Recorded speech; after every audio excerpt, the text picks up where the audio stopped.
بسم الله الرحمن الرحيم.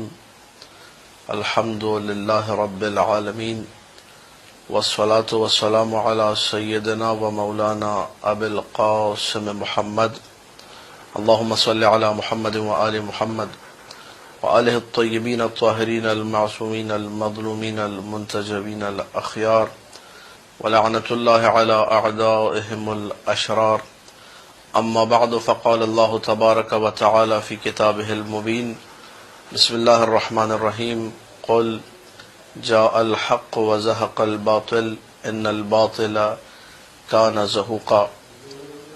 ناظرین کرام، ماہ مبارک شعبان وہ بہترین مہینہ ہے جسے آل محمد سے نسبت ہے، محمد مصطفیٰ صلی اللہ علیہ وآلہ وسلم سے نسبت ہے، اور خود اللہ سبحانہ و تعالی سے بھی اس مہینے کو نسبت دی گئی ہے۔ تاریخ نے جب اس مہینے کا ذکر کیا تو مختلف روایات مؤرخین نے ذکر کی، محدثین نے اپنی جگہ پہ ذکر کی، حتیٰ مؤرخین نے لکھا کہ یہ مہینہ کتنا باعظمت مہینہ ہے، یہ کتنا عظیم الشان مہینہ ہے۔ اور اس مہینے کے باعظمت ہونے کے لیے شیعیان حیدر کرار کے لیے اتنا ہی کافی ہے کہ ان کے وقت کے امام کی ولادت کا مہینہ یہی مہینہ ہے۔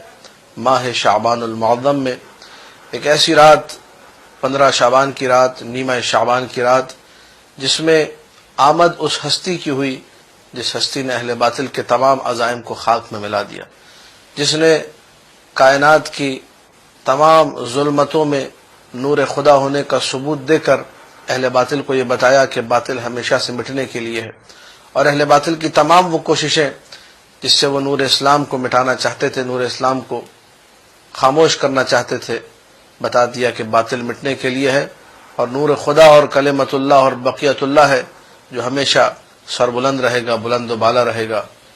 نور خدا ہے کفر کی حرکت پہ خندزن، پھوکوں سے یہ چراغ بجھایا نہ جائے گا۔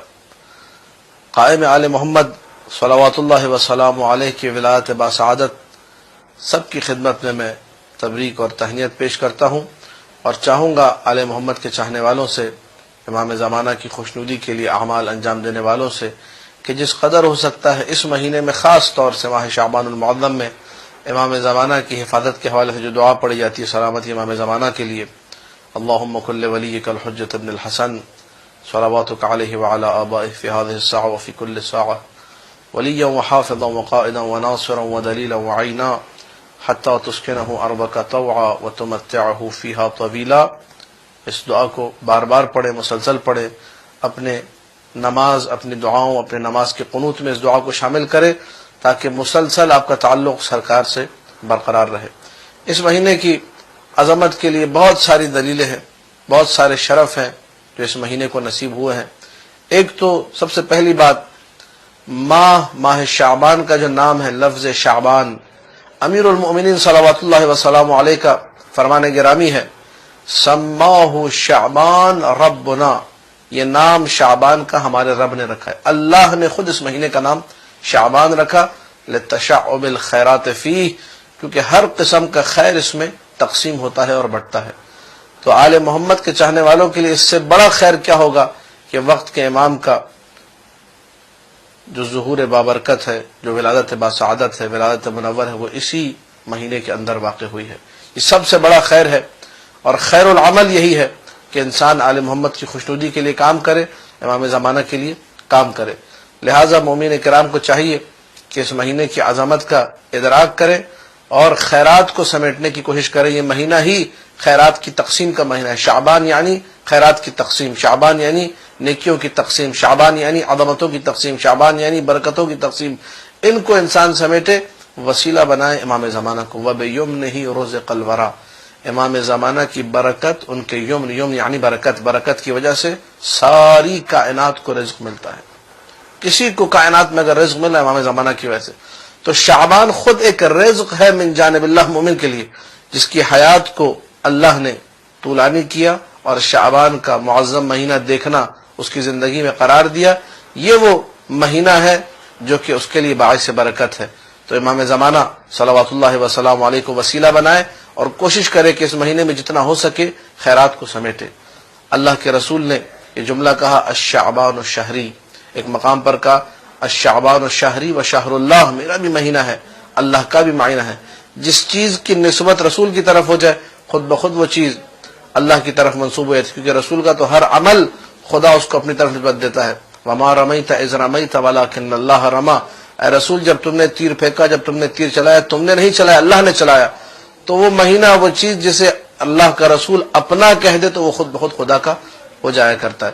اسی لیے اس مہینے کا ایک خاص اہتمام یہ ہے، چونکہ نسبت اس کو محمد مصطفیٰ صلی اللہ علیہ وآلہ وسلم سے، انسان پوری کوشش کرے اس مہینے کے اندر کہ جس قدر ہو سکتا ہے رسول خدا کی دعا کو اپنے شامل حال کرے۔ بس یہ آخری جملے، اسی پر میری گفتگو تمام ہو جائے گی۔ کائنات کا ہر فرد بشر اس بات کا خواہاں، اس بات کا خواہش مند ہے کہ اللہ کے رسول ہاتھ اٹھا کر میرے لیے دعا کر دیں۔ اللہ کے رسول نے رہتی دنیا تک کے لیے دعا کر دی، کہا الشعبان الشہری رحم اللہ من اعاننی فی هذا الشہر، شعبان میرا مہینہ ہے، خدا اس پر رحمت کرے جس نے اس مہینے میں میری مدد کی۔ رسول اللہ کی مدد آپ کیسے کر سکتے ہیں؟ میں کیسے کر سکتا ہوں؟ روزہ رکھ کے، صدقہ دے کر، نیک اعمال انجام دے کر، آل محمد کی محبت میں جو کام آپ انجام دیں گے اس مہینے میں وہ اعانت رسول خدا ہے۔ رسول اللہ کی امت جب اچھی بن جائے گی، یہ سب سے بڑی اعانت ہے جو رسول اللہ کے لیے ہے، اور خود بخود اللہ کے رسول کا جو اٹھا ہوا ہاتھ ہے، جو ان کی زبان مبارک سے جملے ادا ہوئے رحم اللہ، وہ ہر فرد بشر جو کہ رسول اللہ کی اعانت کرتے ہوئے روزہ رکھ رہا ہے یا قرآن پڑھ رہا ہے یا کوئی بھی نیک عمل انجام دے رہا ہے، سب کے لیے یہ دعا شامل حال ہو جائے گی۔